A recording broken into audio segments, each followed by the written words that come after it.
have the master mechanic spend 45 minutes pulling on his machine and it was out of gas. Hey, why didn't we have this out when the starting fluid was in action? Yeah. The Polaris running on ether. Hey Rob, what was wrong with it? No fuel.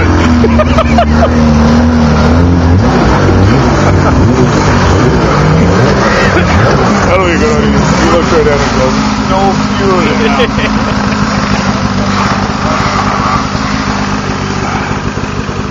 How to help you run this long?